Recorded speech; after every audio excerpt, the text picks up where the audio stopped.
That's all trip இது ஒரு auto மற்றும் cab booking app. Auto, taxi, sedan, maxi cab, Tata Ace, 25 seat mini bus எல்லா வண்டியும் இந்த ஆப்குள்ளே அட்டாச் பண்ணிக்கலாம். டாக்குமெண்ட்ஸை அப்லோட் பண்ண உடனே அப்ரூவல் கொடுத்துருவாங்க. கீழே டிஸ்கிரிப்ஷன்ல இருக்க லிங்கை கிளிக் பண்ணி தட்ஸ் ஆல் ட்ரிப்பை டவுன்லோட் பண்ணிக்கலாம்.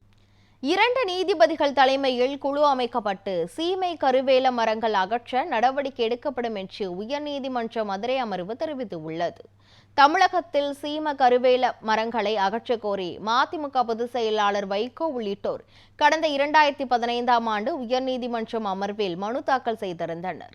இந்த வழக்கை விசாரித்த நீதிபதிகள் தமிழகம் முழுவதும் சீமை கருவேல மரங்கள் அகற்ற நடவடிக்கை எடுக்கப்படும் என்று தெரிவித்தனர். தென் மாவட்டங்களுக்கு ஓய்வு பெற்ற நீதிபதி செல்வம் தலைமையிலும் வட மாவட்டங்களுக்கு ஓய்வு பெற்ற நீதிபதி பாரதிதாசன் ஆகியோர் கண்காணிப்பில் சீமை கருவேல மரங்கள் அகற்றும் பணி நடைபெறும் எனவும் தெரிவித்தனர். இந்த நிலையில் இது தொடர்பாக பேட்டியளித்த மதிமுக பொதுச் செயலாளர் வைகோ இந்த திட்டத்தை முழுமையாக செயல்படுத்தினால்தான் அதற்கான பலன் கிடைக்கும் என்று தெரிவித்தார். 39 ஆணைகள் வழிகாட்டுதல்கள் கொடுத்திருக்கிறாங்க.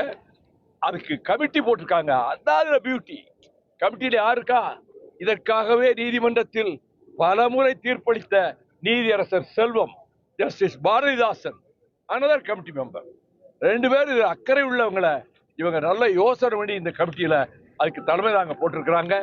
சென்னை உயர்நீதிமன்றத்தினுடைய மதுரை கிளையிலே 2 நீதியரசர்களும் கொடுத்திருக்கக்கூடிய இந்த ஆணையும் அவருடைய ஆலோசனைகளும் தமிழகத்தினுடைய இந்த தீங்கான விசைச்செடியை டெமன், பல நாடுகளில் டெமன் தான் பிசாசுன்னு தான் சொல்றாங்க, இந்த பிசாசை அடியோடு வெளியேற்றுவதற்கு நாம் கங்கணம் கட்டி கொண்டு உறுதியோடு செயல்பட இருக்கிறேன் என்பதையும் உங்கள் அனைவருடைய கவனத்துக்கும் தெரிவித்துக் கொள்கிறேன்.